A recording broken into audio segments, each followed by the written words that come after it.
love you, Jesus. I love you, Lord. Fungua sauti, mwabudu Bwana, mwabudu Bwana, mwabudu Bwana. Mungu wetu anastahili kuabudiwa, anastahili kutukuzwa. Ni Mungu juu ya miungu yote. Fungua tu sauti, mwadhimishe Bwana. Na mikono juu, mwabudu Bwana, mwabudu Bwana, mwabudu Bwana, mwabudu Bwana. Asante Mungu wetu. Thank you, Jesus. Thank you, Jesus. Thank you, Jesus. Endelea tukumwadhimisha Bwana.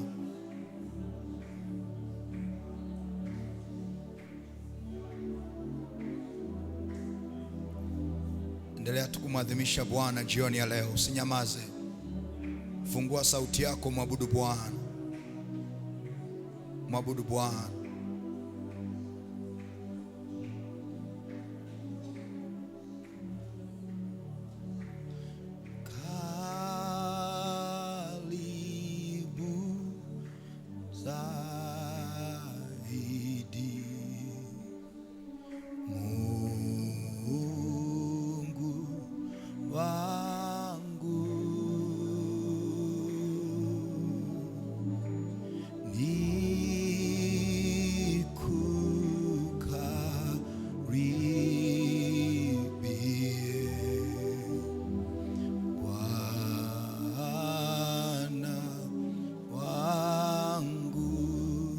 Washarika peke yetu tumwambie Bwana karibu. Karibu na wewe Mungu, karibu na wewe Bwana.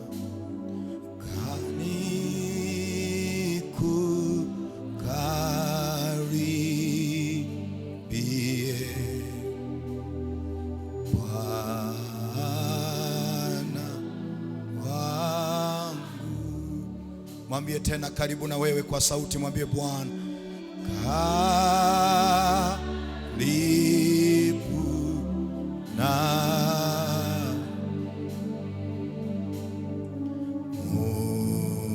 Mungu. Nikukaribie Bwana, mwambie kwa sauti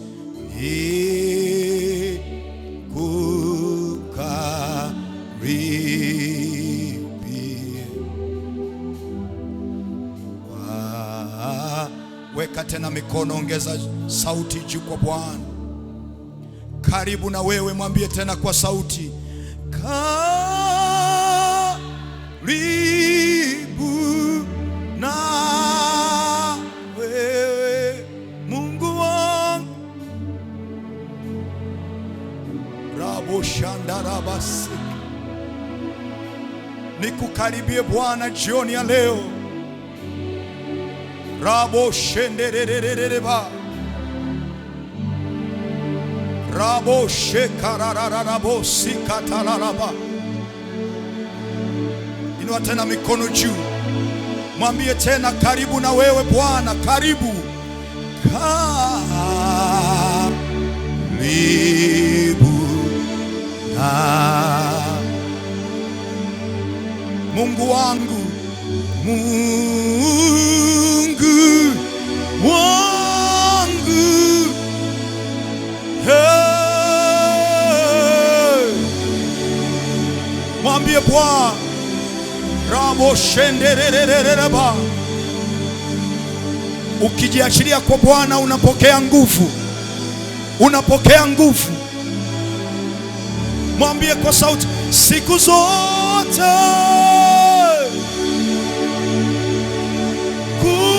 zote niwe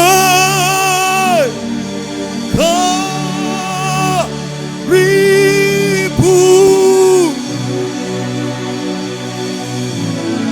Mandorobo shendererereba. imba kutoka moyoni mwako. Tamani umkaribie Bwana. Mungu wangu, ribo sekekeria. Mwambie tena kwa sauti, siku zote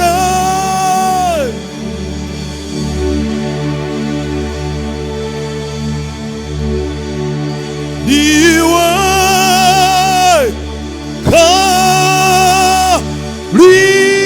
karibu na. Kuna watu wanapokea nguvu, kuna watu watazuia. Endelea tu kuimba kwa imani. Rabo shendererereba.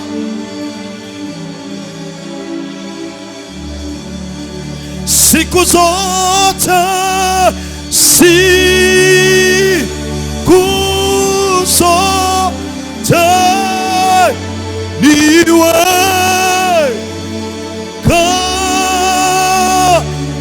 karibu. Shandaraba mandererererebo sigararabo rikandorobo shendelele ribo sekatayaba. Kuna watu wanapokea. Mwambie Bwana mara ya mwisho kwa sauti, mwambie siku zote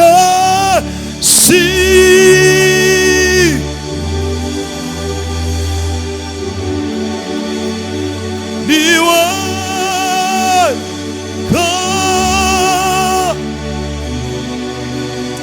Thank you, Jesus. Thank you, Lord. Oh, Rababo shendererere.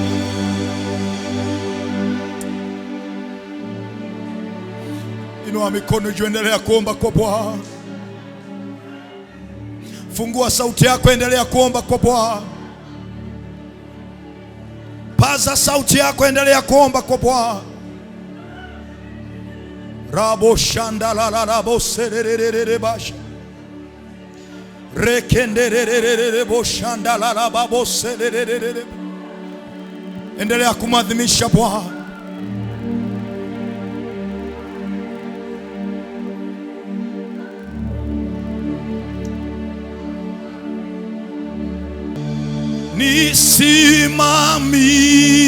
Nisimamishe katika mlima wa utukufu wako,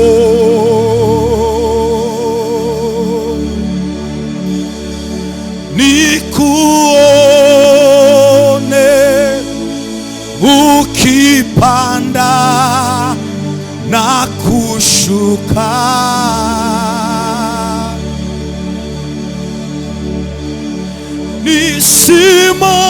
Nisimamishe katika mlima Ramashandariabo, nikuone wewe Bwana ukipanda na kushuka.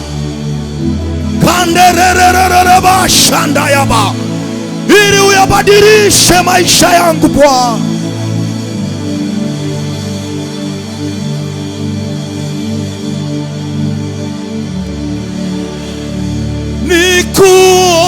Nikuone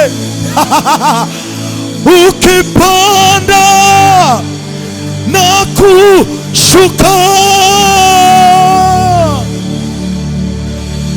Siku zote za maisha yangu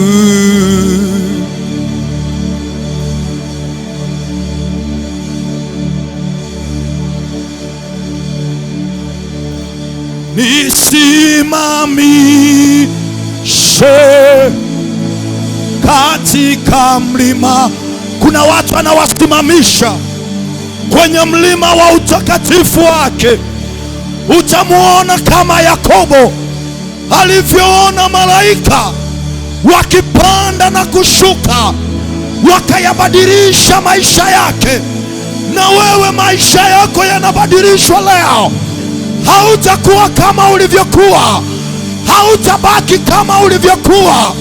randarababo shenderereba riana masayaba labo satayaba. Inua tu mikono, endelea kumwadhimisha Bwana. La manderererebosia liana makayaba matoreade liatayababo landerererebasayaba. Oh,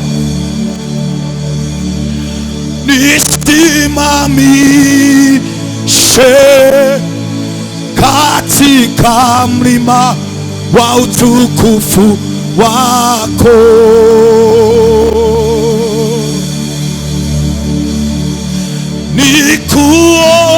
nikuone ukipanda na kushuka.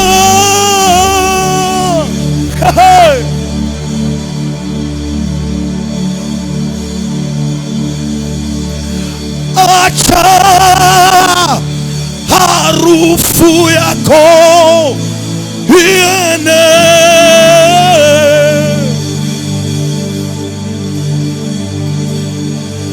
kwa mataifa yote, tuone uzuri wako Bwana.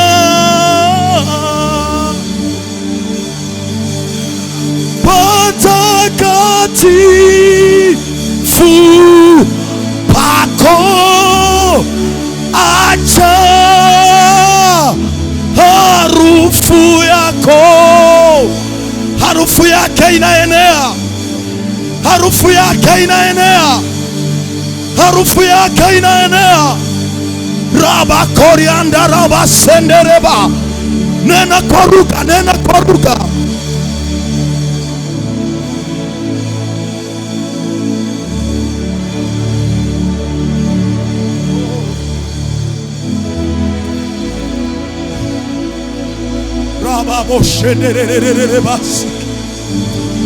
Ninamuona Yesu jioni ya leo, ninamuona Yesu jioni ya leo, ninamuona jioni ya leo,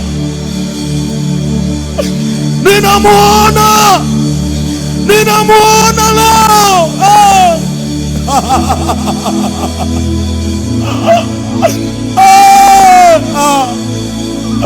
Raba korerererereba. Endelea tu kunena kwa lugha, usishangae.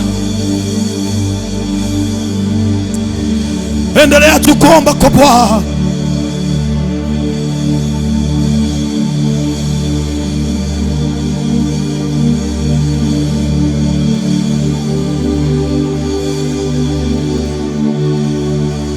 You are Yahweh.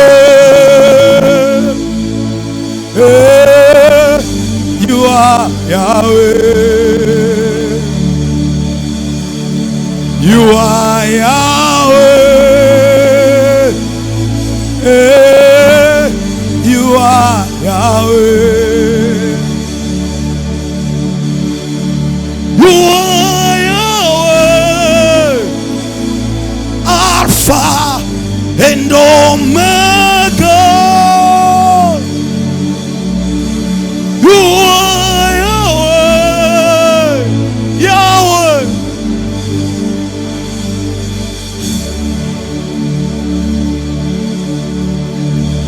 Endelea kumadhimisha Bwana. Inua mikono yako, mabudu Bwana. Worship him, worship him. He is worthy. You are worthy, Jesus. You are worthy, Father. We worship you, Lord.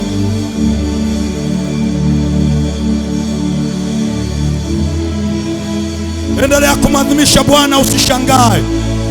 Usishangae mtu wa Dodoma. Uwepo wa Bwana umetufunika. Kwenye uwepo wa Bwana kuna majibu ya maswali yako. Kuna uponyaji, kuna kuhuishwa, kuna kubadilishiwa maisha. Kwenye uwepo wa Bwana kuna majibu ya maswali yako. Hautakuwa kama ulivyokuwa kamwe. Yesu anagusa maisha yako leo. Tamka kile unachotamani Bwana akifanye, kinafanyika. Raba korianda raba sika. Ile kazi anakupa, wale watoto anakupa, ile ndoa anakupa, ile biashara anaisimamisha. Endelea tu kuomba kwa Bwana. Ndio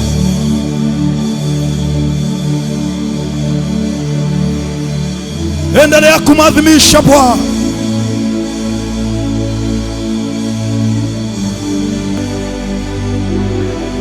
Thank you Jesus.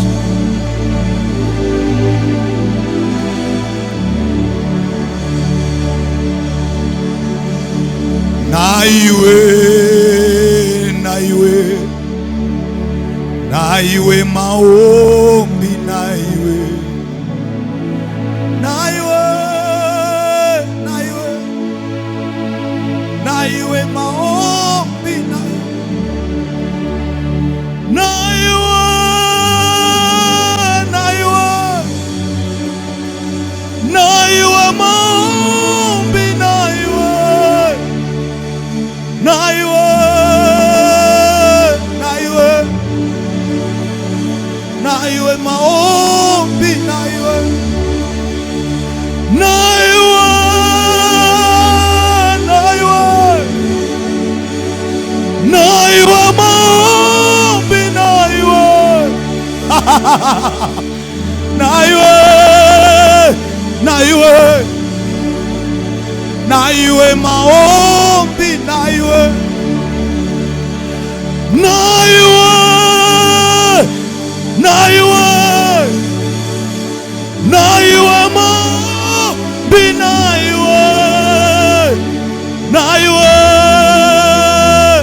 Shenderi kaya baba leketeri arararabo.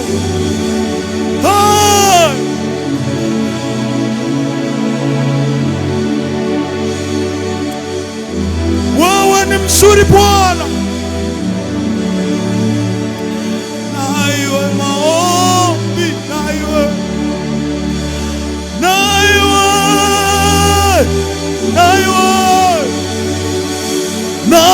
maombi, na iwe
Rikanda raba korianda raba raba kateri kataraba la kateri rabo rakatara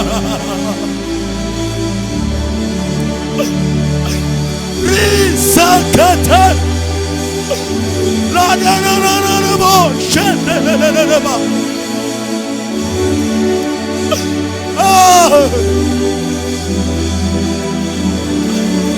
Wewe ni mzuri.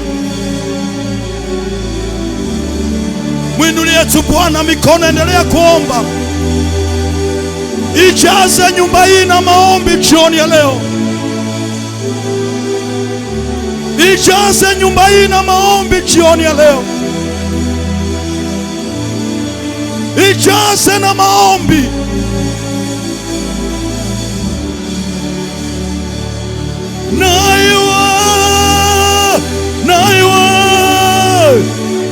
Naiwe maombi, naiwe.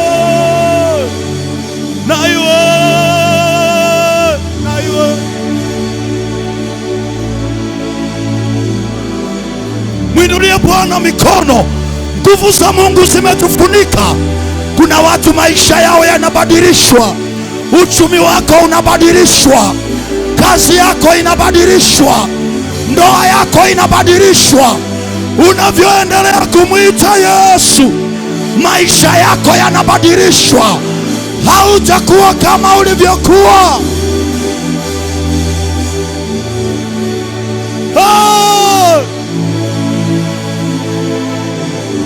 Ukisikia kulia weli yako, Bwana anajua lugha ya machozi. Anaijua lugha ya machozi. Inawezekana mwanadamu asielewe, lakini machozi yako yamebeba sauti. Hana alipolia, Mungu alielewa maombi yaliyobebwa na machozi ya Hana. Lia mbele za Bwana. Jesus, Jesus, Jesus.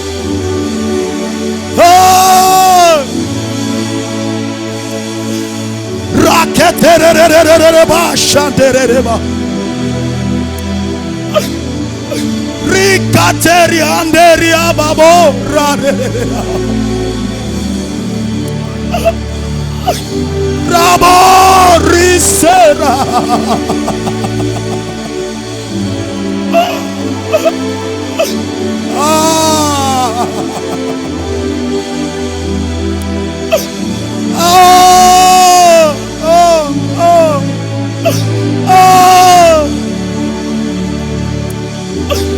raba korianda raba senderereba.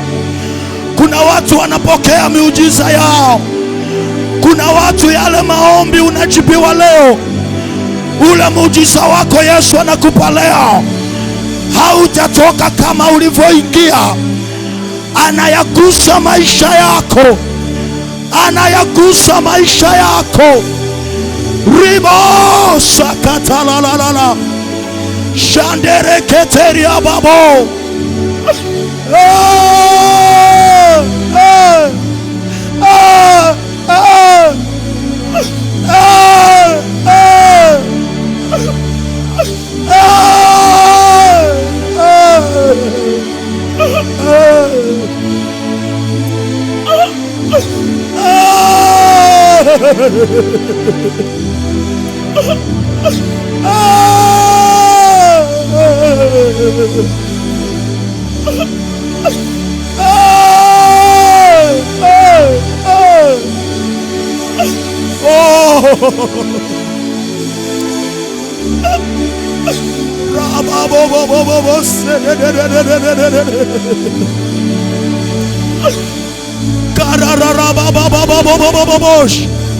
Ninaona malaika.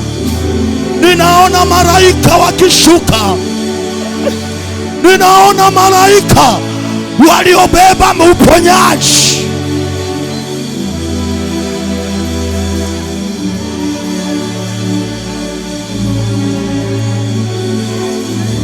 Ninaona malaika jioni ya leo wanatibua kisima, wamekitibua kisima. Yeyote anayeingia humo anapokea muujiza wake, anapokea muujiza wake. Ribasha teria babosa yaba. Ukisikia kulia, wewe achilia, mwite tu Yesu, mwite Yesu, Jesus.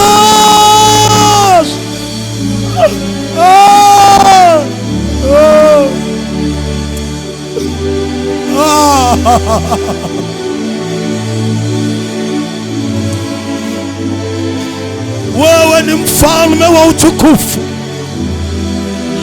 wewe ni Mungu mwenye nguvu. Umezungukwa na bahari ya kioo, umezungukwa na upinde wa mvua. Malaika wanazivua taji zao, malaika wote wanainama, wanasema mtakatifu, hori hori hori hori hori.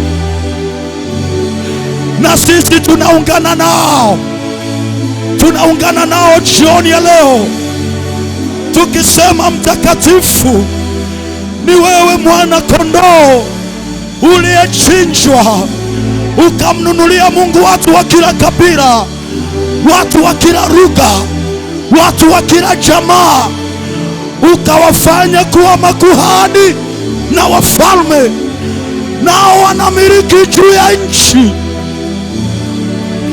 Wewe ni Bwana, wewe ni Bwana, wewe ni Bwana. Ukisikia kulia, achilia tu kwa Bwana. Na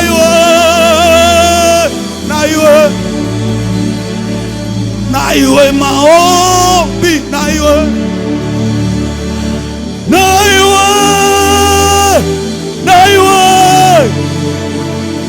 iwe maombi, na iwe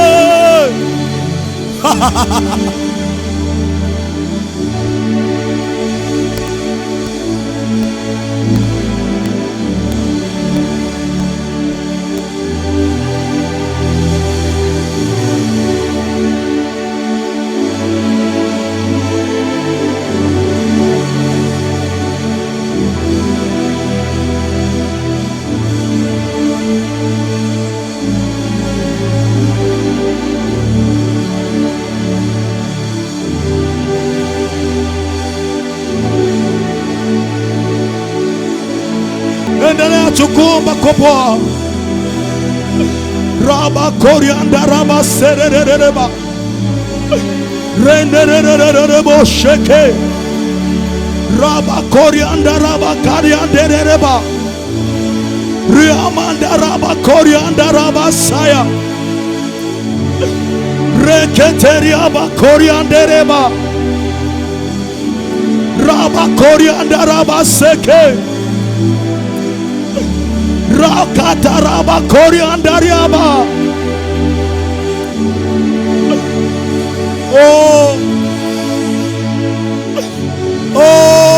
Rakorararaba reketererereba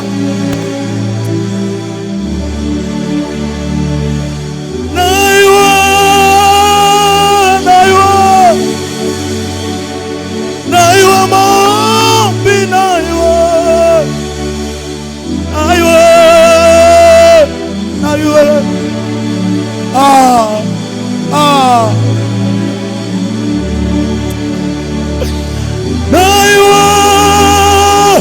maombi, naiwa maombi, naiwa.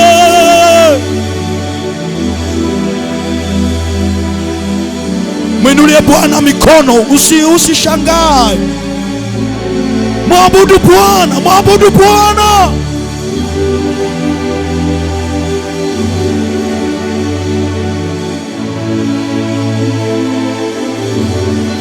watu wanapokea miujiza yao. Ule mlango ulioutamani kwa miaka mingi anaufungua mbele yako leo, na anasema hapata kuwa na mtu atakayeweza kusimama mbele yako tena. Anapigana kwa ajili yako, anafanya njia mahali pasipo na njia leo.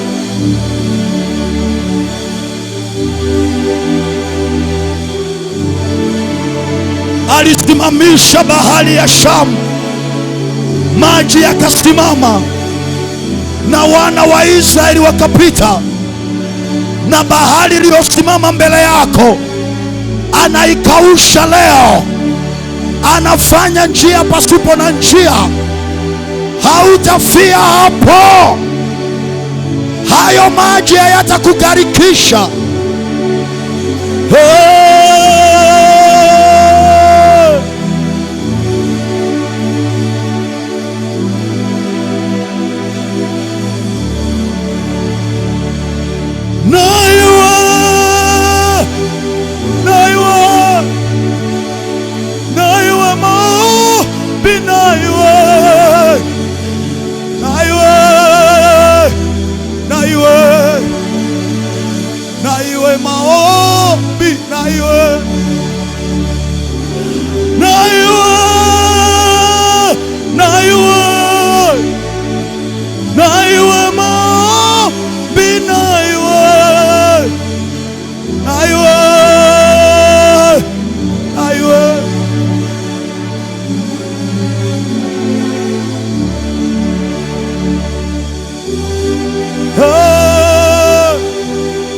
Ni saa yako na Bwana, ni saa yako na Bwana.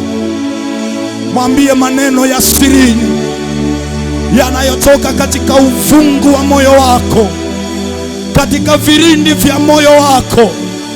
Mwambie jinsi unavyompenda, jinsi unavyompenda. Mwambie jinsi unavyompenda. Baba, ninakupenda, ninakupenda Bwana. Wewe ulitangulia kunipenda nikiwa mwenye dhambi, majira ambayo asingetokea mwanadamu wa kunikubali. Wewe uliniita kwa majina yangu. I love you Lord Jesus. I love you Lord. I love you Jesus. Wote inua mikono juu kwa Bwana, inua mikono juu kwa Bwana. Umekaa, inua mikono juu kwa Bwana. Kuna nguvu anaziachilia jioni ya leo. Kuna nguvu anaziachilia jioni ya leo. Kuna nguvu anaiachilia jioni ya leo. Kuna nguvu anaiachilia. Pokea, pokea, pokea, pokea, pokea, pokea. Jangufu, jangufu, jangufu. Raterereba. Jangufu, jangufu. Robo shataya. Yarete ya babo. Yariteria babo saya. Jangufu ndio. Haya, jangufu, jangufu. Unapokea. Huduma yako inaachiliwa. Huduma yako inaachiliwa. Inaachiliwa. Pokea nguvu. Jangufu ndio. Rete sayaba. Lieta yaba. Libo sayababo. Leleleleleleba. Shande siye. Oh.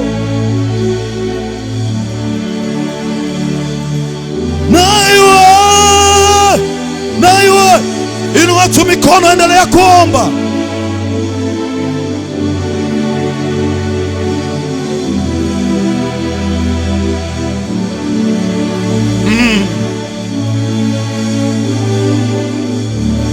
Ukisikia kupiga magoti, we piga magoti, omba. Uwepo wa Mungu umetufunika jioni ya leo.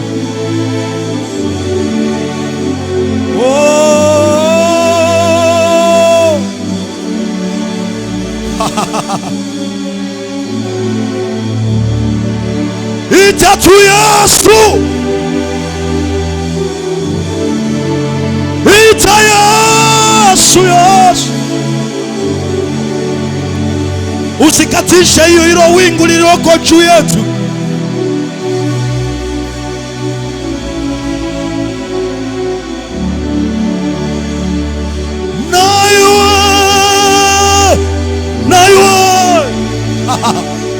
Naiwe maombi, naiwe.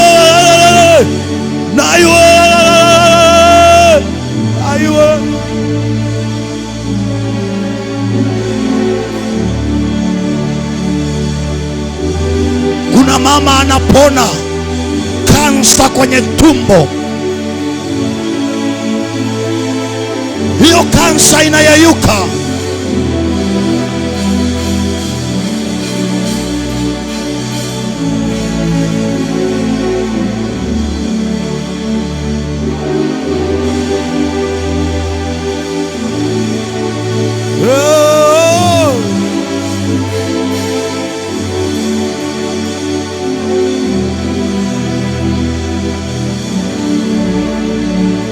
Kuna mtu uko hapa, umetamani kumtumikia Bwana, umetamani kumtumikia Bwana.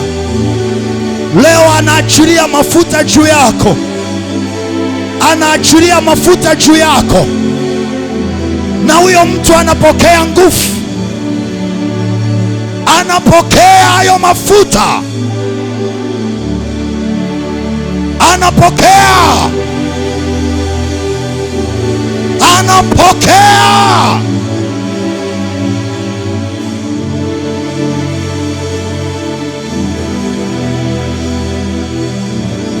Waliokukimbia watarudi tena kwenye maisha yako. Waliokusalau watakusalimia kwa heshima tena. Waliokuona una maana wataiona heshima ya Mungu kwenye maisha yako.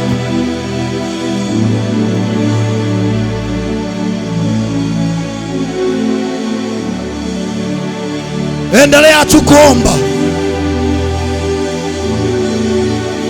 endelea tu kuomba, endelea tu kuomba kwa Bwana.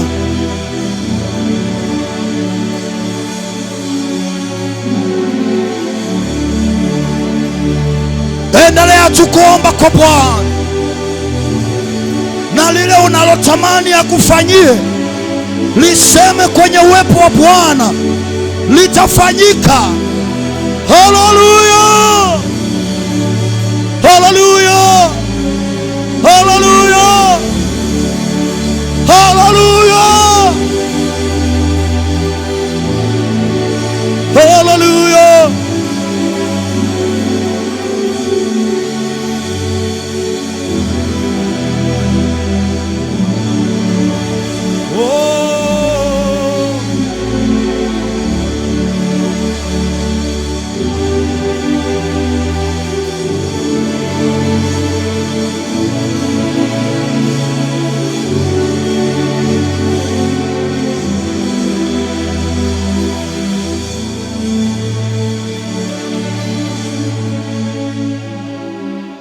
Endelea tu kuomba kwa Bwana, endelea tu kuomba kwa Bwana,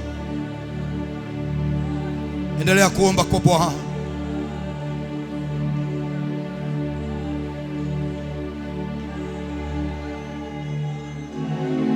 Endelea kuomba kwa Bwana.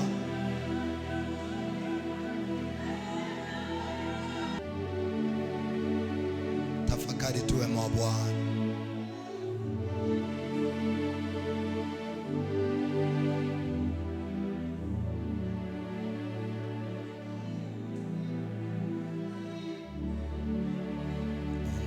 Nikumbuke Baba,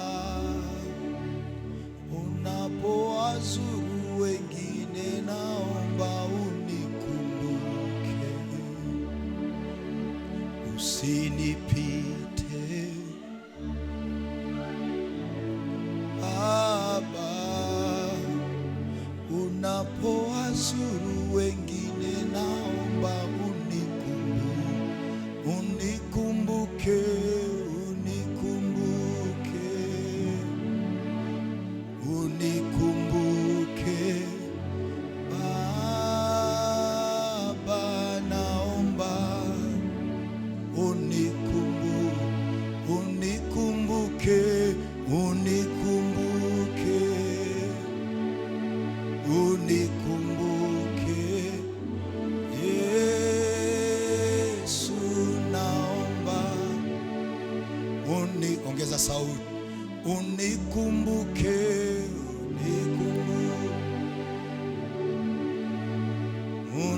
unikumbuke Yesu, naomba.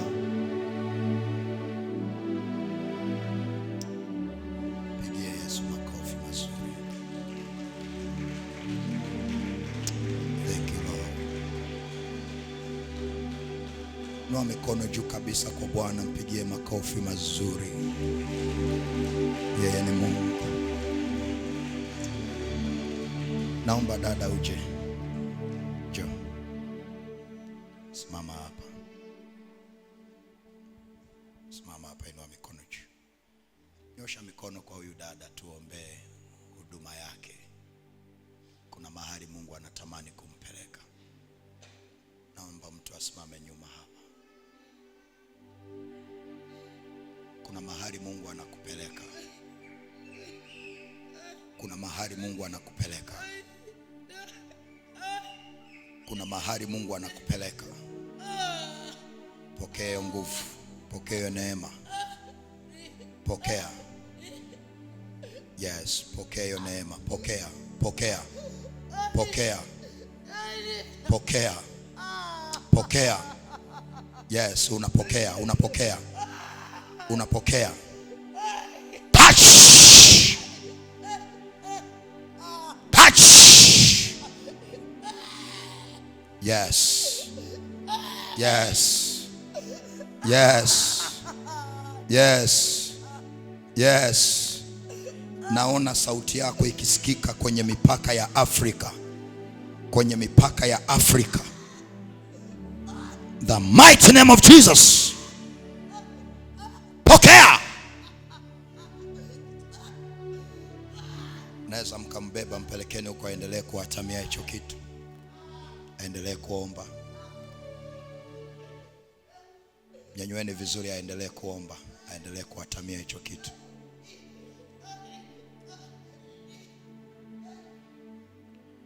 Pigie tena Yesu makofi mazuri. Basi funika macho niombe. Baba, asante kwa uaminifu wako, wewe ni mzuri sana. Asante kwa uwepo wako. Uwepo wako ni mzuri mno. Tumeuona mkono wako. Saa imefika, sema na mioyo yetu. Tuhudumie kupitia neno lako. Sisi tulioko hapa na wale ambao wanafuatilia kwa njia ya mtandao, katika jina la Mungu Baba na Mwana na Roho Mtakatifu, wote tuseme amen. Sema kwa sauti amen. Tumekuwa na somo linalosema kikombe kilichobeba hatima. Kikombe kilichobeba hatima. Na kwa wewe ambaye umekuja leo au ndio unasikia somo hili leo, tulipokuwa tunasema neno kikombe, tulikuwa tuna maana ya majaribu au mateso au dhiki au shida na mapito ya hapa na pale ambayo mtu anaweza akakutana nayo au akayapitia kwenye safari yake ya kuiendea hatima yake. Na tulizungumza hakuna utukufu bila kikombe. Na yeyote ambaye unamuona amefanikiwa, amefika mahali fulani, uwe na uhakika ana vikombe vingi hapa katikati ambavyo amevinywea, ambavyo vimemtengeneza na kumuimarisha mpaka amefika mahali alipofika. Kwa tumetazama vitu vingi na sio rahisi nikafanya marudio, lakini angalau kwa muhtasari huo ukusaidie kujua mahali tulikotoka. Kipengele ambacho Mungu anataka tukitazame leo, andika kuwa mwangalifu kuwa mwangalifu sana. Kuwa mwangalifu sana na maneno unayoyasema. Kuwa mwangalifu sana na maneno unayoyasema saa unakinywea kikombe. Kuwa mwangalifu sana na maneno unayoyasema saa unakinywea kikombe. Adui anaweza kuyatumia hayo maneno kutimiza makusudi yake katika saa ya kufanikiwa kwako. Adui anaweza kuyatumia hayo maneno kutimiza makusudi yake katika saa yako au katika saa ya kufanikiwa kwako. Kuwa mwangalifu sana na maneno unayoyasema saa unakinywea kikombe. Adui anaweza kuyatumia hayo maneno kutimiza makusudi yake katika saa ya kufanikiwa kwako. Kwa wale tuliokuwa pamoja nao jana, nilikueleza kwenye kila kikombe ambacho Mungu anaruhusu ukinywe kimebeba makusudi ya aina mbili. Kimebeba makusudi ya Mungu na kimebeba makusudi ya shetani. Na nilikueleza usipokuwa mwangalifu, shetani anaweza akapitisha kusudi lake kwenye kikombe hicho hicho ambacho unakinywea. Na leo Mungu akanipa kukufundisha ya kwamba be careful saa ambayo unakinywea kikombe. Be careful na nini unasema, kwa sababu kikombe unachokinywea, hilo jaribu, hayo mapito hayatakaa milele.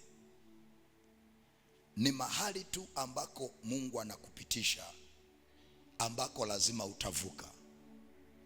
Lakini maneno unayoyasema saa unakinywea kikombe, hata ukivuka hicho kipindi, yale maneno yanaendelea kukufuatilia. Kwa umeshavuka kipindi chako, lakini kuna vitu ulivisema, na leo umeshavuka, umeshasahau mambo uliyojitamkia. Leo adui anayatumia kukufunga, alafu unabaki unasema nimelogwa, nimelogwa.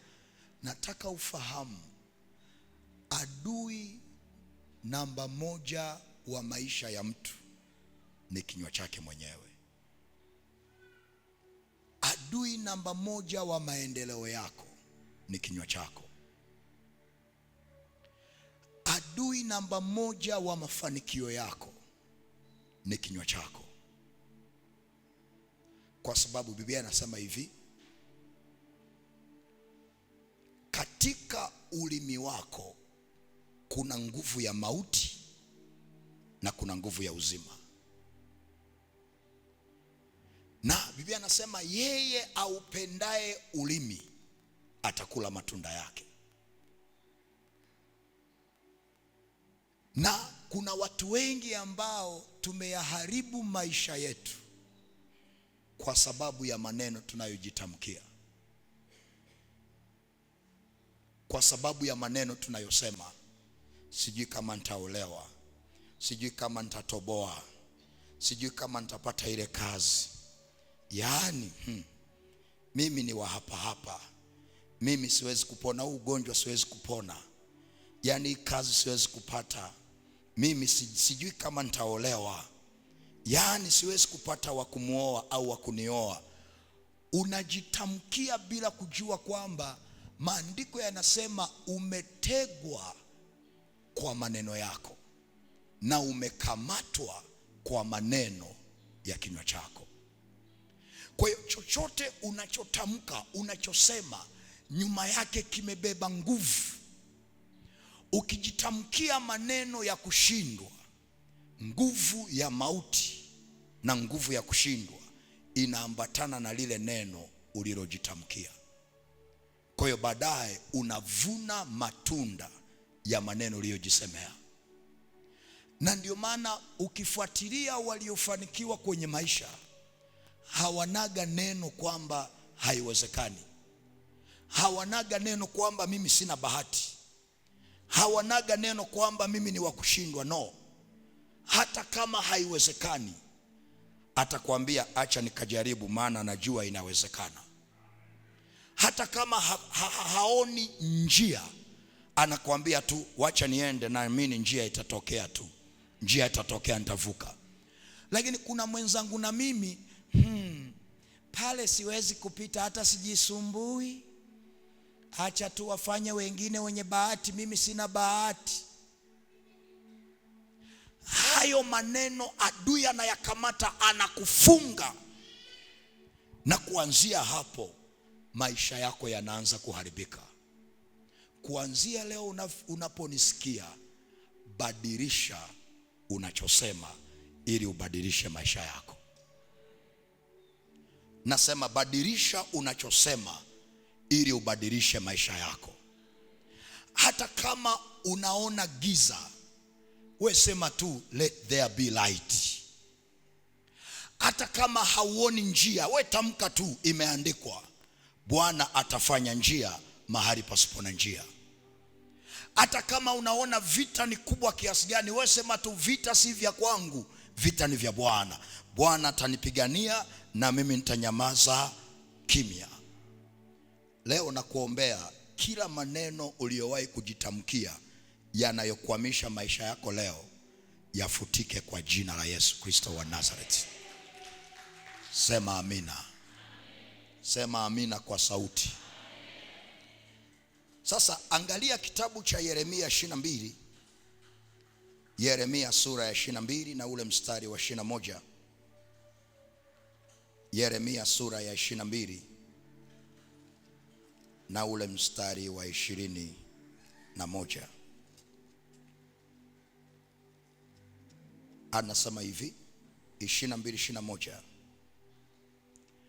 Anasema mimi nalisema nawe wakati wa kufanikiwa kwako, lakini ulisema sitaki kusikia. Hii ndiyo iliyokuwa desturi yako tangu ujana wako, kutokuitii sauti yangu. Sema mimi nalisema nawe. Sema kwa sauti basi, mimi nalisema nawe wakati wa kufanikiwa kwako. Kwa nilitaka uone hili neno wakati wa kufanikiwa kwako. Kwa maneno mengine andika, kila mtu ana wakati wake wa kufanikiwa. Kila mwanadamu ana saa yake, ana wakati wake wa kufanikiwa. Hatufanikiwagi tu kwa sababu tunataka kufanikiwa, no. Tunafanikiwa kwa sababu ni saa imefika ya kufanikiwa. Na nachotaka ni kuonyeshe ni hiki. Nachotaka uone ni hiki. Kama anasema kuna wakati wa mtu wa kufanikiwa, na kwa somo tulilojifunza, hauwezi ukafika wakati wako wa kufanikiwa bila kukinywea kikombe. Kwa maana yake, kumbuka tulikotoka kwenye Petro wa kwanza 5:10. Anasema na Mungu wa neema yote aliyewaita kuingia katika utukufu wake wa milele, mkiisha kuteswa kwa muda kidogo, yeye mwenyewe atawatengeneza, atawatia, atawathibitisha, alafu anawatia nguvu. Kwa kabla haujaingia kwenye saa ya kufanikiwa, lazima upite kwenye saa ya kukinywea kikombe. Na hii saa ya kukinywea kikombe ni saa ambayo sio mahali utakaa milele, ni mahali ambako unapita, ambako ni lazima upite. Sasa kwenye hii saa ya kukinywea kikombe, unaweza ukasema maneno, ukajitamkia maneno kutokana na uzito wa kikombe ulicho nacho. Ukayatamka haya maneno na ukaona ni sawa, lakini baadaye hichi kipindi cha kukinywea kikombe kinaisha, unaingia kwenye saa ya kufanikiwa. Kwenye saa ya kufanikiwa ni saa ambayo ile kazi uliyotafuta kwa muda mrefu ni saa ambayo unaenda kupata. Ile tenda uliyotafuta kwa miaka mingi, saa ya kufanikiwa ni saa ambayo ina upako wa kukusaidia upate ile tenda.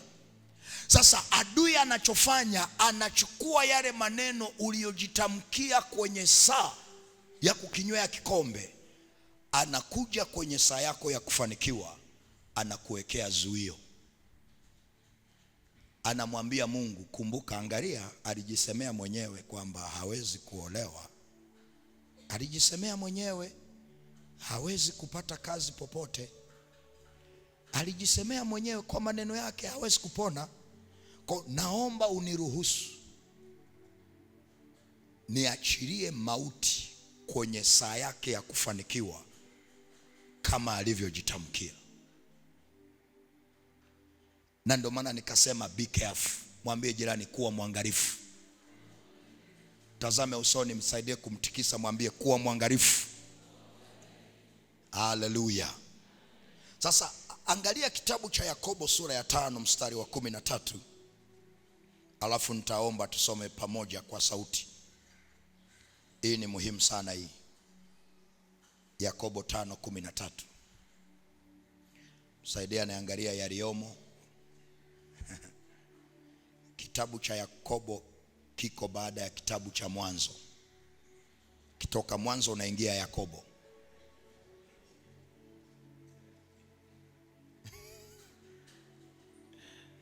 Msaidia anayetafuta yaliomo, mtamsaidie. Nataka tusome pamoja kwa sauti. Kama una Biblia kwenye simu, fungua pia tusome pamoja.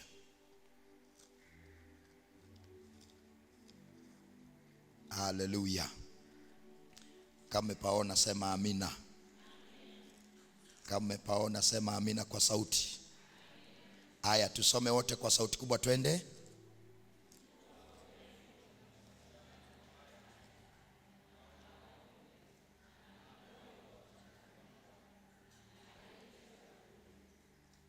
Sauti leo mmepeleka wapi watu wa Betheli?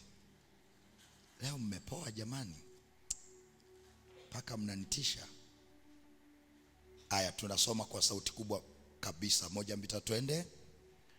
Mtu wa kwenu amepatikana na mabaya, na aombe, ana moyo wa kuchangamka, na aimbe zaburi. Sasa andika hii sentence. Andika, kuna mambo matatu muhimu sana ambayo unatakiwa kuyafanya unapokuwa katika saa yako ya kukinywea kikombe. Kuna mambo matatu muhimu sana ambayo unatakiwa kuyafanya kwenye saa yako ya kukinywea kikombe. Na hii saa ya kukinywea kikombe iko kwa mwanadamu yoyote, awe mchungaji, awe askofu, awe mtume, awe kiongozi yoyote yule unayemuona wa serikali na nyadhifa yoyote alionayo, awe tajiri mkubwa, awe siji nani, hawezi akaenda kwenye hatima yake bila kukinywea kikombe. Kwa kila mtu ana saa yake ya kukinywea kikombe. Sasa unapokuwa kwenye saa ya kukinywea kikombe, kuna mambo matatu muhimu ambayo unatakiwa kuyafanya, na usijaribu kufanya jambo lingine ambalo haliko katika haya mambo matatu. Jambo la kwanza, andika maombi. Jambo la kwanza, maombi. Jambo la kwanza, maombi. kwenye mabano andika hakikisha unaomba. Manake kwenye saa unakinywea kikombe, hakikisha unaomba. Ndio maana hata Yesu alienda kuomba, akatafuta na watu watakaombeba kwenye maombi, lakini walienda kulala. Na kwenye mabano andika hapo, andika ni vizuri kuwa na watu wanaokuombea, ila hawatakuombea kwa mzigo. Kwa hiyo jiombee mwenyewe. Usiende kulala, nimemshirikisha mchungaji ananiombea. Mchungaji mwenyewe ana kikombe chake. Nimemshirikisha mwalimu ananiombea. Mwalimu mwenyewe ana kikombe lake, akikupa huwezi kufika nalo hata hapo swaswa. Kwa hiyo ni vizuri kuwa na watu wanaokuombea, ila jiombee. Mwambie jirani jiombee. Na ndio maana semina hii sikuombei, tunakufundisha na kuomba, ili hata nikiondoka ujue namna ya kufanyaje, ya kuomba. Tunaenda pamoja. Namba mbili hii sasa, hii namba 2 hii tutaidiscuss vizuri, tuone kama ni rahisi sana. Andika hakikisha unaomba ukiwa na moyo wa kuchangamka. Explain, elaborate, examine, discuss. Hakikisha unaomba ukiwa na moyo uliofanyaje. Sasa ukishamaliza kuandika macho baoni, kwanza tu discuss pamoja. Tu discuss hapa. Ni rahisi kweli unanywea kikombe kwenye ndoa, labda ni mwanamke, mme haeleweki, kila siku anakuwasha vibao mpaka ramani ya Afrika imechorwa kwenye uso wako. Is it possible ukienda kuomba uombe na moyo wa kuchangamka? Ni ngumu. Tunaenda sawa? Sio rahisi. Lakini Yakobo anasema unapoenda kuomba hakikisha unaomba ukiwa na moyo wa kufanyaje, wa kuchangamka.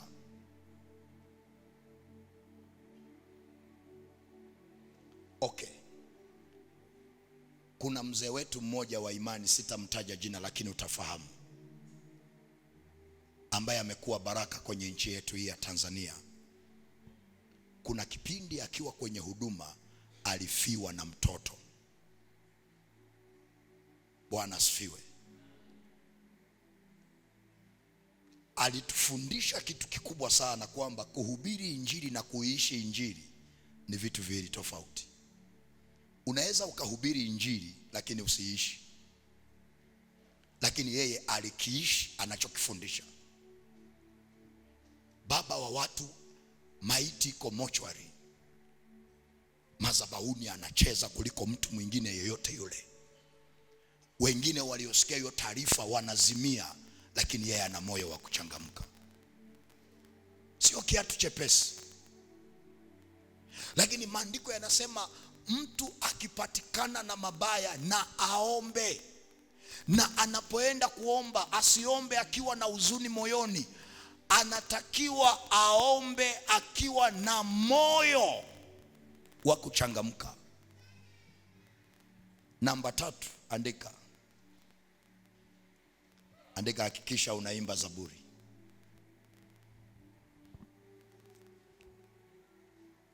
Namba 3, imba zaburi.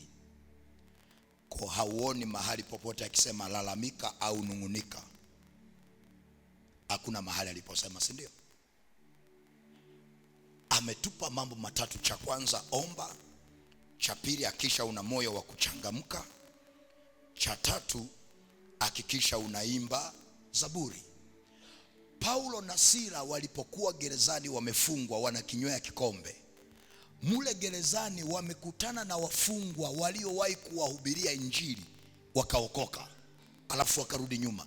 Wanamwambia Paulo, mtume, sisi tuko hapa jela, wenzako tulibaka, wenzako tulizini, wenzako tuliiba, wenzako tumeua. Wewe umeletwa kwa kosa gani? Na mbona Mungu wako hajakutetea? Pamoja na hayo maswali mazito waliokuwa wanaulizwa, maandiko yanasema Paulo na Sila wakiwa gerezani waliimba nini? Waliimba zaburi. Na kama waliimba zaburi, maana yake pia walikuwa na moyo wa kuchangamka ndani yao. Na kama waliimba zaburi, maana yake pia waliomba. Na ndio tunaimba kale ka wimbo, Paulo na Sila waliomba, milango ya gereza ikafunguka. Petro alipokamatwa akapelekwa jela, maandiko yanasema yeye alilala. Alikosa nguvu ya kuomba, alilala.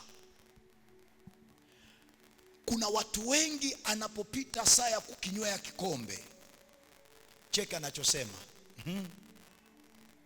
yaani mimi na mikosi, yaani mimi nilisema pombe wa maskini huwa azai. Nilisemaga, yaani ugonjwa sijui kama utapona. Hauwezi, yaani siwezi kupona. Hata akienda kwenye maombi asema, nimesikia kuna kasemina kazuri kanisani kwetu, ngoja nikajaribu.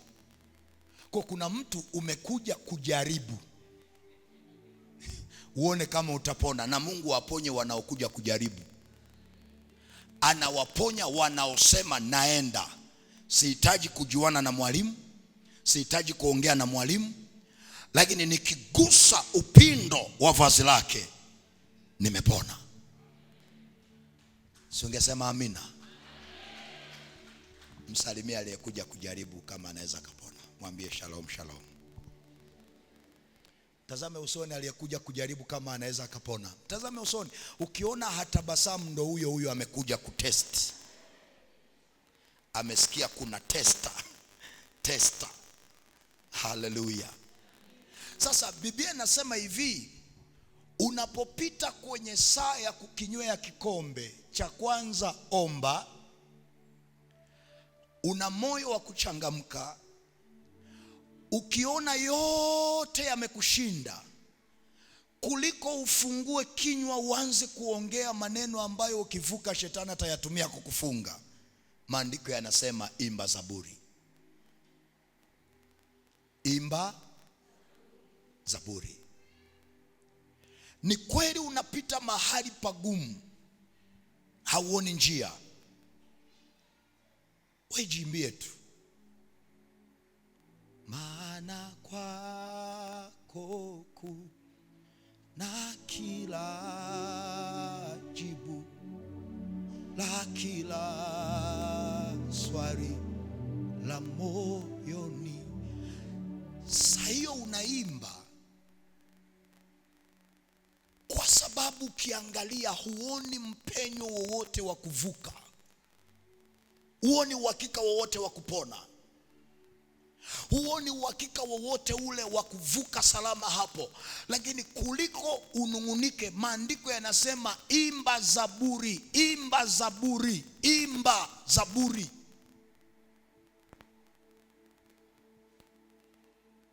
Najua Bwana unatenge. Saa hiyo unaimba, yani unamsemesha. Najua Bwana unatengeneza njia,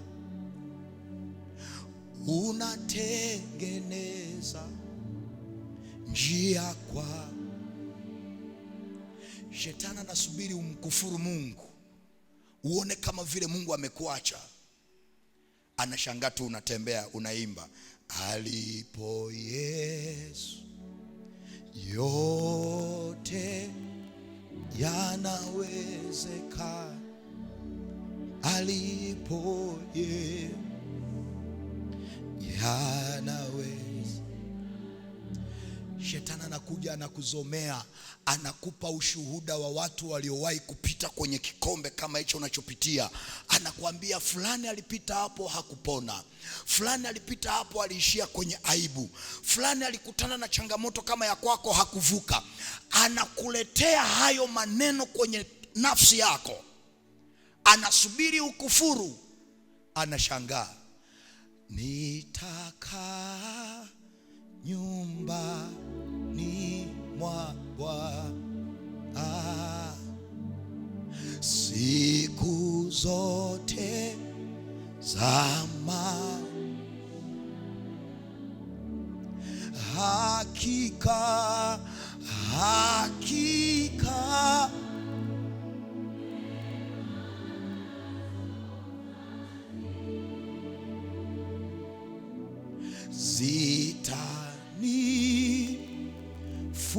zitanifuata,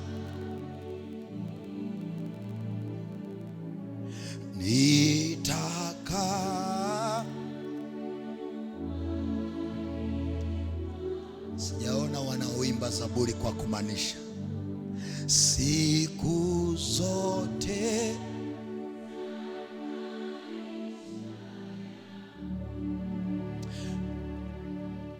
Shetani anakuinulia marafiki na watu kama wale marafiki wa Ayubu. Wanakuja wanakuambia, Mungu gani yeye ameshindwa kukusaidia?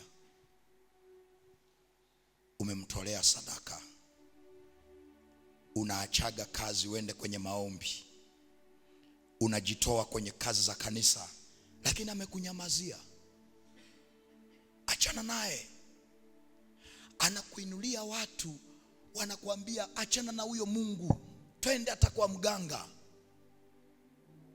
Kama hujajifunza somo la namna hii, ni rahisi kufungua kinywa chako na kuanza kuongea maneno ya kipumbavu. Lakini ukishajifunza somo la namna hii, hata kuinulie watu wanaokuonyesha kama vile Mungu amekuacha au hawezi kukusaidia, wanashangaa ni zaburi tu. Nimejifunza kudhiliwa na kufanikiwa katika yote, wewe bado ni Mungu. Ninajua kushiba na kuona njaa katika yote, wewe. Okay, so unajua kitu Ayubu alisema Okay, ngoja nikuonyeshe huo mstari hapo. Andika kitabu cha Ayubu kwanza hapo nikuonyeshe. Unaniruhusu niongeze dakika 10 tu, saa moja dakika 10 tumalize dakika 20. Unaniruhusu au tuishie? Wangapi wananiruhusu? Amen. Dakika 10 zikiisha, labda mchungaji anipe bonus, unipe signal, unless mchungaji amenipa bonus. Angalia kitabu cha Ayubu sura ya 2 mstari wa 9 na wa 10. Ayubu sura ya 2 mstari wa 9 na wa 10. Anasema hivi: ndipo mkewe akamwambia, je, wewe hata sasa washikamana na utimilifu wako? Umkufuru Mungu ukafe. Sema umkufuru Mungu ukafe. Sema kwa sauti kubwa. Bado sijasikia sauti za wote. Sema kwa sauti. Aya mstari wa 10 kwa sauti kubwa wote twende. Lakini yeye akamwambia, wewe wanena kama mmoja wa hao wanawake wapumbavu anenavyo. Je, tupate mema mkononi mwa Mungu, nasi tusipate na mabaya? Katika mambo hayo yote Ayubu hakufanya dhambi kwa midomo yake. Haleluya. Macho ubaoni, nikwambie kitu ambacho Inawezekana unasoma hiyo mistari hujawahi kukijua. Mke wa Ayubu alipata ufunuo kwamba haya magonjwa anayoyapitia mume wangu sio yanayoweza kumuua. Bwana nirudie tena. Mke wa Ayubu alipata ufunuo kwamba sio magonjwa anayoyapitia yana uwezo wa kuondoa uhai wake, ila kinachoweza kuondoa uhai wake ni kile anachosema kwa midomo yake.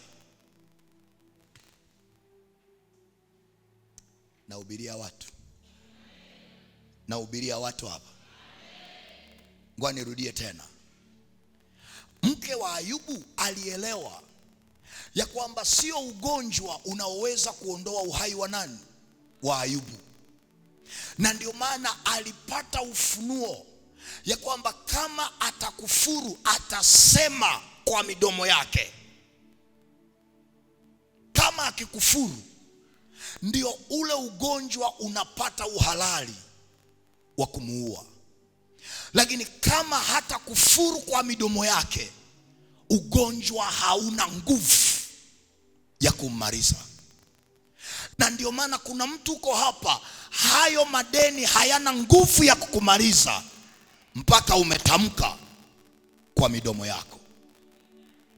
Hiyo kansa haina uwezo wa kukuua mpaka umesema kwa mdomo wako. Hiyo vita haina uwezo wa kukuondoa unless umefika mahali ukatamka kwa midomo yako. Na ndio maana mke wa Ayubu alielewa the moment ambayo Ayubu atakiri kwa midomo yake, nguvu ya mauti itaingia kazini. Lakini Biblia anasema Ayubu akamwambia, mama, mbona unaongea kama mwanamke mpumbavu? Tupate mema mkononi mwa Bwana, tusipate na mabaya.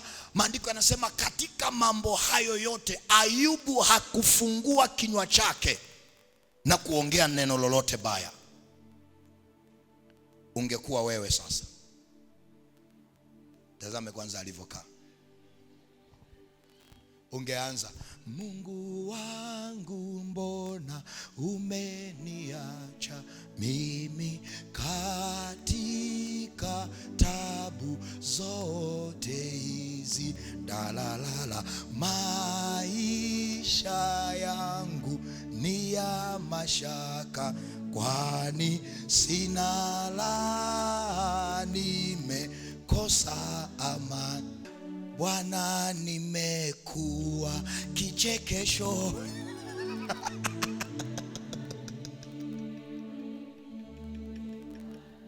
Dalan, ila nipitapo unisema na kunicheka.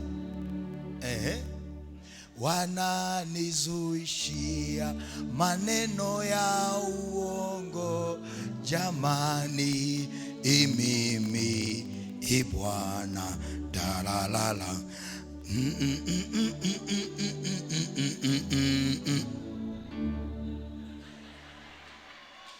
Mungu wangu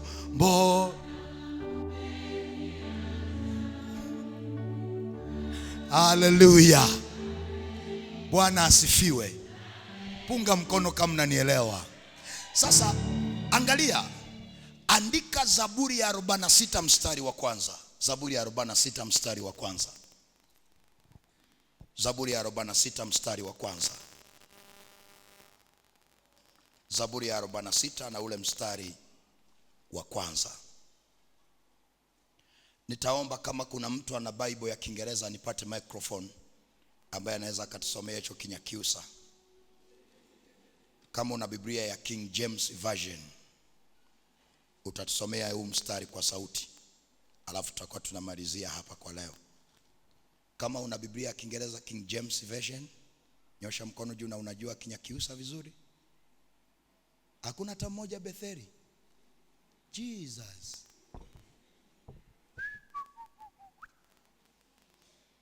Hakuna hata mmoja mwenye lugha ya Kinyakyusa. Oh yes. wale kule, peleka mic kule. Peleka mic kule. Sasa tusome kwanza kwa Kiswahili alafu atusomee kwa Kiingereza. Amen. Mbona sasa mseme amina? Amen. Au Mungu amewaacha? Aya, tusome kwa Kiswahili kama mmepaona, sema amina. Twende kwa sauti kubwa. Mungu kwetu sisi ni kimbilio na nguvu, msaada utakaoonekana tele wakati. Rudia tena kwa sauti kubwa, twende. Mungu kwetu sisi ni kimbilio na nguvu, msaada utakaoonekana tele wakati wa mateso. Simama tusomee Kinyakyusa hapo kwa sauti. Bwana Yesu asifiwe. Speak English please. Praise the Lord. Praise the Lord. Hallelujah. Psalms 46, King James Version. Verse 1. God is our refuge and strength, a very present help in trouble. A very present in the time of trouble. Hallelujah. Si kama mnanielewa? Kwa hiyo maana yake wakati unapita kwenye mateso, naye anasema niko pamoja na wewe. Mmechoka, ni waruhusu mwende nyumbani. Sasa mseme amina. Hallelujah. Anasema msaada wa karibu in the times of trouble. Manake unapopita kwenye saa ya mateso hauko peke yako, Bwana yuko pamoja na wewe. Na ndio maana lazima ujue kwenye kila wakati wa mateso unaopita kuna mtu wa nne, fourth man, ambaye kina Meshach, Shadrach na Abednego walipotupwa kwenye tanuru la moto walikuwa watatu, lakini kwenye tanuru la moto wakaonekana watu wangapi? Kwa nini? Bwana ni msaada wa karibu wakati wa nini? Wa mateso. Sasa adui anachofanya, anakuletea mawazo au hisia ndani yako, sasa unapita kwenye mabaya uone kama vile Mungu amekuacha. Na kuna watu wengi anapopita mahali pagumu, shetani anakuzomea, Mungu amekuacha, Mungu hayuko pamoja na wewe, Mungu hawezi kukusaidia. Anaanza kukukumbusha na dhambi ulizofanyaga miaka ya zamani, umeshazitubia. Maandiko yanasema kwa kupigwa kwake Yesu pale msalabani sisi tumepona. Ila shetani anakurudisha nyuma, anakukumbusha, anakuondolea imani ndani yako kwamba in the times of trouble you have a present help. Una msaada wa karibu. Na anaanza kukuletea fikra kwamba Mungu amekuacha. Na ukishafika mahali pa kuona kama vile Mungu amekuacha, uwe na uhakika utaanza kuongea maneno yasiyofaa. Utaanza kutamka maneno yasiyofaa. Na ndio maana Daudi alipopita mahali pagumu, alianza kuimba zaburi. Anasema, nijapopita katika bonde la uvuli wa mauti, sitaogopa mabaya, kwa maana wewe upo pamoja nami. Manake kwenye bonde la uvuli wa mauti, Daudi alikuwa na nani? Alikuwa na Mungu. Unapolia na Mungu analia ndani yako. Unapopita kwenye madeni na Mungu yuko pamoja na wewe.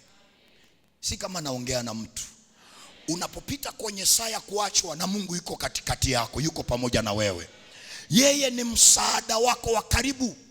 Na Daudi alifika mahali akajua kwamba nijapopita katika bonde la uvuli, sema bonde la uvuli. Sema kwa sauti, bonde la uvuli wa mauti. So sio mauti exactly, ni uvuli. Daudi anasema nijapopita katika bonde la uvuli wa mauti. Kwa hiyo sio mauti in search, ila ni uvuli wa mauti. Kwa hiyo kumbe tunachopambana nacho sisi sio mauti, unapambana na shadow ya mauti.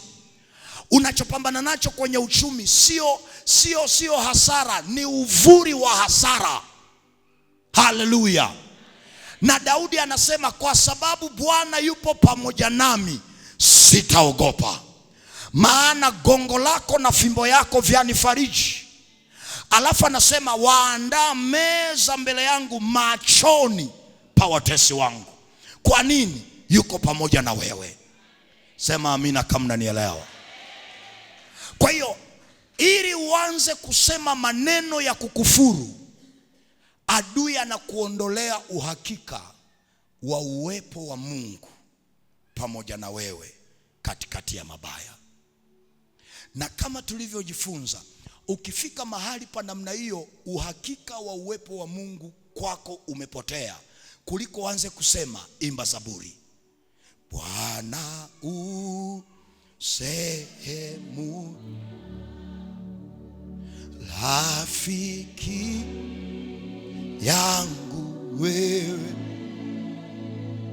katika safari ya tatembe pamoja nawe, pamoja nawe. Sasa sikia, leo tunabadilisha. Sema amen. Kama unakinywea kikombe kazini kwako kuna moto, unajua unaimbaje zaburi? Mlango ni mwa ofisi ningi. Yeye si msaada wako wakati wa mateso. Watu wa Betheri, si msaada wako wakati wa mateso, si ndio? Maana yake unapoingia ofisini mahali penye vita, usiende peke yako, nenda na Yesu. Unapoenda kwenye hiyo biashara ambayo ina vita, usiende peke yako, nenda na Yesu. Akina Mesha, Kishede, akina Abednego kwenye tanuru la moto hawakwenda peke yao, walienda na mtu wa nne. Na kazi ya yule mtu wa nne anasema kwamba wazangu nitakufunika wakati wa mabaya, ili mwali wa moto usikuunguze, katika jina la Yesu Kristo wa Nazareth. Kwa hiyo kuliko uanze kusema Bwana ameniacha, hapa kazi naenda kuaibika, yani hii vita ya leo ni ngumu, yani naenda kuaibika, sijui itakuwaje, imba zaburi, pamoja na wewe,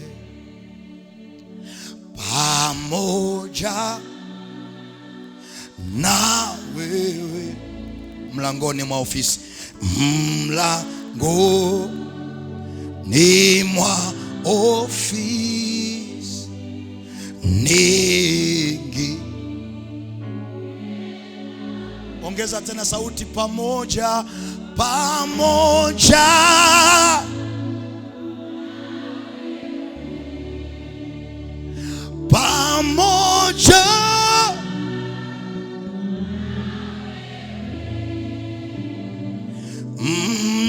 mlango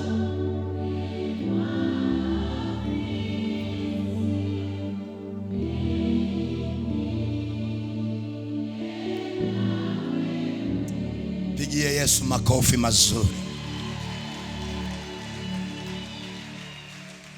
Adui anapokuzomea kwamba umefika mwisho, akili yako imefika mwisho, biashara yako imefika mwisho, huwezi kutoboa, imba zaburi, mbele nina endelea, nina zidi kutembe. Sema amina kama unanielewa. Sema amina kama unanielewa. Maandiko yanasema aliye dhaifu na aseme nina nguvu. Manake katikati ya mateso, shetani anataka useme kwamba nimeisha. Wewe sema nainuka kwa jina la Yesu Kristo. Shetani anataka asikie kwamba biashara imekufa. Wewe sema biashara inaleta faida. Sema amina kama unanielewa. Ukiona shetani haelewi, imba na Zaburi. Alitegemea kukuona unalia.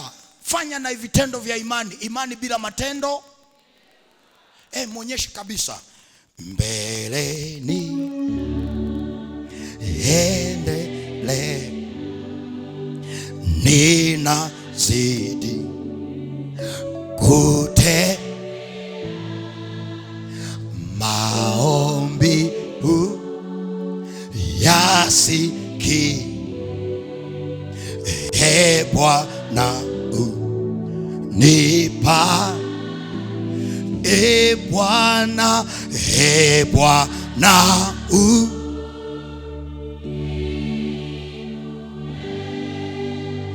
kwa imani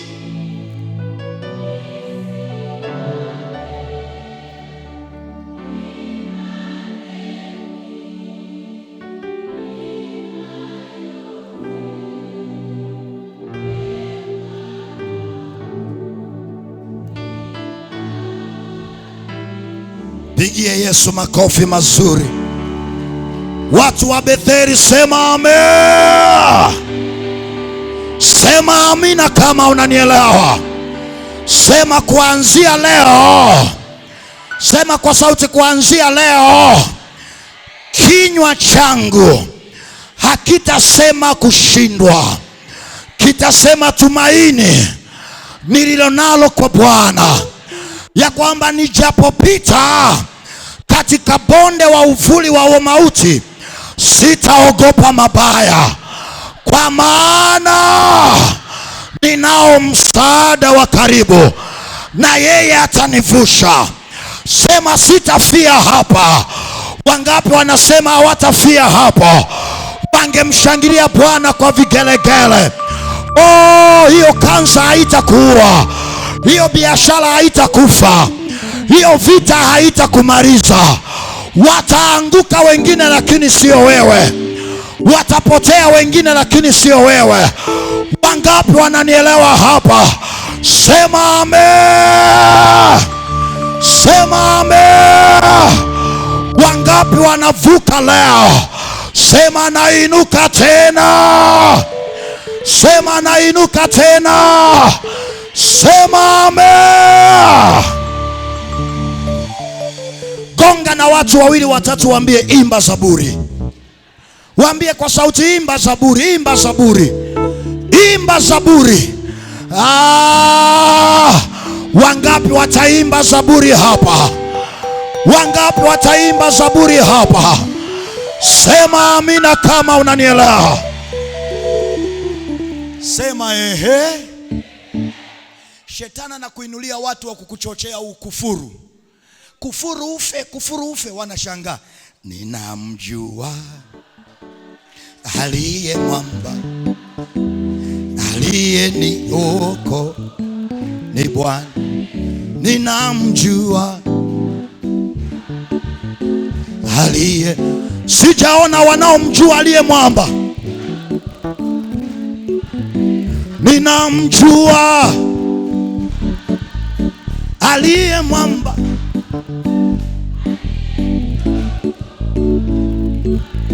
Dose. Wangapi wanamjua Yesu aliye naye?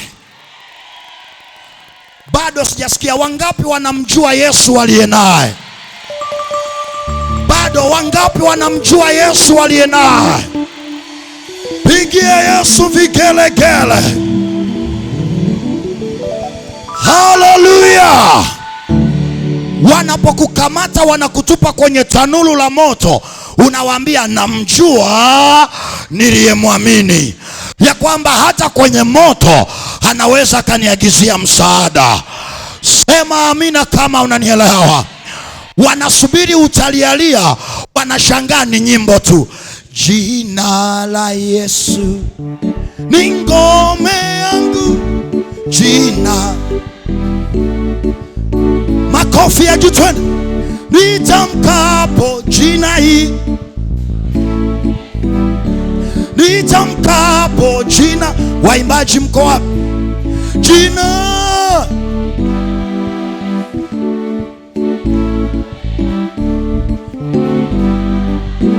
makofi ya juu kwa Yesu. Nitamkapo jina, ngome nyingine sina. Nitamkapo jina hilo, ngome nyingine sina. Jina la Yesu, oh, ni ngome yangu. makofi ya juu twende. Jina la Yesu, ni ngome yangu.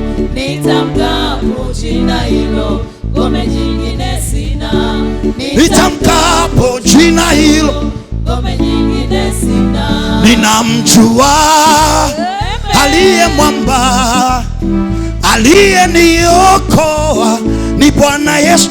Ninamjua, hey, aliye mwamba, cheza kwa Yesu. ni Bwana Yesu. Haya, tunaenda namna hii taratibu. Drum. Mungu anakuona. Cheza namna hiyo.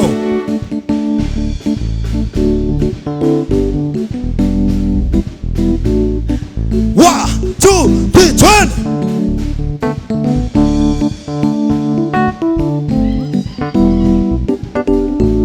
Vigelege, ninamjua. Twende, makofi ya juu. Aliyeniokoa ni Bwana Yesu. Asante Baba, asante Mwana, asante na Roho Mtakatifu. Asante Baba, asante Baba, asante Mwana, asante na Roho Mtakatifu. asante Baba, asante Baba, sijaona wanaomjua Yesu. asante na Roho Mtakatifu. Haleluya! Bado sijasikia haleluya. Sema ehe. Unajua unamalizia na wimbo gani? Baba, umejua kunifurahisha. Baba, umenifuta machozi. Dadio, umejua kunifurahisha. Baba, inua mikono juu kwa Bwana. Nyanyua mikono juu kwa Bwana. Kesho tutaendelea hapa tulipoishia. Kuna vitu vya muhimu tena pale mbele. Na kesho nitakuwa na kufundisha namna shetani anavyotumia haya maneno kwenye mahakama ya Mungu kukuwekea zuio kwenye saa yako ya kufanikiwa. So never plan to miss kesho. Na Jumamosi ndio tutakao tunaenda kwenye mahakama. Kila kesi ambayo shetani aliipeleka pale ili kuzuia saa yako ya kufanikiwa usifanikiwe, tutaifuta Jumamosi. Na kesho nitakuonyesha watu wengi akifika saa yake ya kufanikiwa ndio vita vinainuka na hilo jambo linakufa. Kwa nini? Una kesi kwenye mahakama. Na kesho nitakuonyesha wakati sisi tunamchukia shetani, shetani na Mungu anaongea. Kasome habari ya Ayubu, aliomba kibali na Mungu akamruhusu. Nenda kamtandike Ayubu. Na kesho nitakuonyesha namna ambavyo shetani huwa anaenda kutushtaki. So somo la kesho ni muhimu sana, sitamani hata mtu mmoja ukose. Pambana usikose kesho. Alafu Jumamosi ndio tunakuja kuomba kama jana. Amen. Nyanyua mikono yako juu. Sema, Bwana Yesu, naomba unirehemu. Naomba unisamehe mahali niliponung'unika na kulalamika na kujisemea maneno magumu kutokana na hali ninayoipitia, kutokana na hali niliyoipitia. Leo naomba unisamehe. Naita damu ya Yesu ifute kabisa kila aina ya maneno niliyojitamkia wakati napita mahali pagumu. Leo nayafuta, yasikumbukwe tena. Na kila uharibifu na roho ya mauti iliyopata uhalali kutoka kwenye maneno yangu, leo nafuta. Leo naondoa huo uhalali kwa jina la Yesu. Shetani sikia, nimeshatubu saa hii. Kila mazuio ulioniwekea na yaondoa sasa. Na yaondoa sasa. Na yaondoa sasa kwa jina la Yesu. Ninatamka leo, ni haki yangu kufanikiwa. Ni haki yangu kuinuka. Ni haki yangu kupokea uzima. Ni haki yangu kupokea uponyaji kwa jina la Yesu. Sema kwa jina la Yesu. Nyosha mikono juu. Sema asante Yesu kwa kuniweka huru katika jina la Yesu. Naomba weke mikono miwili kwenye moyo wako, alafu funika macho.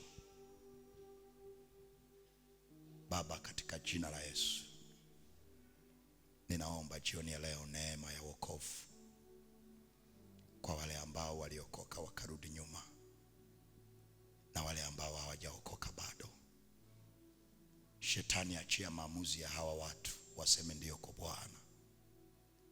Na neno lako linasema yeye atakayenionea aibu mbele za watu, na mimi sitamtaja kwa Baba yangu aliye juu. Tupe neema ya kusema ndio kwako jioni ya leo katika jina la Yesu. Ukiwa umefunika macho, unauliza swali hili, unajua hujaokoka au uliokoka ukarudi nyuma, na una hatima kubwa, lakini Mungu anashindwa kukusaidia kwa sababu mahusiano yako na yeye hayako vizuri. Na leo unasikia sauti hii, natamani useme, mtumishi, natamani kutengeneza. Usiangalie watu watakuonaje, ila angalia mbinguni wanakuonaje. Na mimi nauliza hili swali, unajua hujaokoka au uliokoka ukarudi nyuma? Umepita kwenye mapito mengi ukarudi nyuma. Nyanyua mkono wako juu kwa Bwana. Inua mkono wako juu. Asante. Asante. Usiogope, inua tu mkono juu, usiogope. Asante. Bado nakusubiri. Inua mkono juu kabisa tu uone. Usiogope, usiogope. Asante. Asante. Bado mmoja, naambiwa bado mmoja anajiuliza watanionaje. Shinda hiyo roho, shinda hiyo roho. Mahali Mungu anakupeleka ni yes. Asante.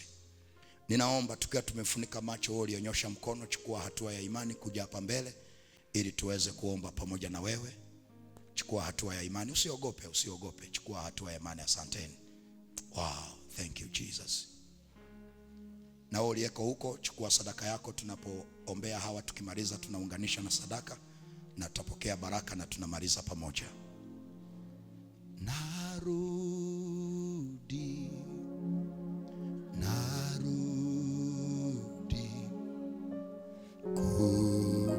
kutoka mbali. Inua mikono juu. Na wewe kule nyuma ukishashika sadaka, inua mikono juu. Sasa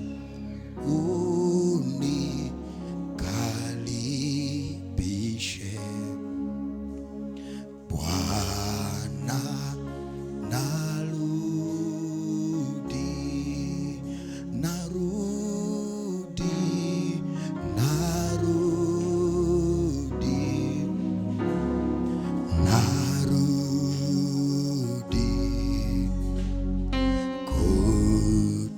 kutoka mbali.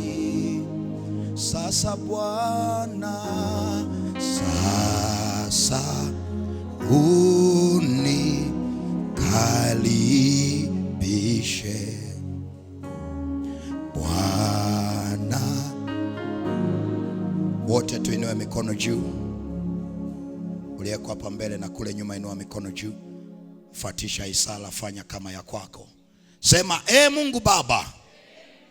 Sema kwa sauti, Mungu Baba, jioni ya leo nimerudi tena kwako. Naomba unipokee. Naomba unisamehe dhambi zangu zote nilizozifanya kwa kuwaza au kwa kunena, kwa kujua na kwa kutokujua. Naomba unisamehe leo kwa jina la Yesu, kwa damu ya Yesu. Yesu, futa jina langu kwenye kitabu cha hukumu. Andika jina langu kwenye kitabu cha uzima. Kuanzia leo ninamkataa shetani na mambo yake yote na kazi zake zote kwa jina la Yesu, kwa damu ya Yesu. Futa jina langu kwenye kitabu cha hukumu. Andika jina langu kwenye kitabu cha uzima. Karibu Bwana Yesu, uishi ndani yangu, ukae ndani yangu, uwe Bwana na Mwokozi na kiongozi wa maisha yangu. Asante Yesu, asante Yesu kwa kuniokoa. Asante Yesu kwa kuniokoa katika jina la Yesu. Wote nyosha mikono juu. Baba, ni furaha iliyoje mwenye dhambi mmoja anapotubu. Maandiko yanasema ni furaha kubwa sana mbinguni. Asante kwa ajili ya watoto wako hao wa kike na wa kiume waliofanya maamuzi ya kusema ndio kwa Bwana. Ninawaombea Bwana, nguvu za giza ziwaachie. Nguvu za giza ziwaachie kuanzia leo. The mighty name of Jesus. Tia hatima zao. Tia hatima zao. Get out. Fire. Come out. Aya, chia hatima ya huyu dada. Chia hatima yake. Toka, achia. Fire on you. Kwa damu ya Yesu. Tia hatima yake. The mighty name of Jesus. The mighty name of Jesus. Baba, asante.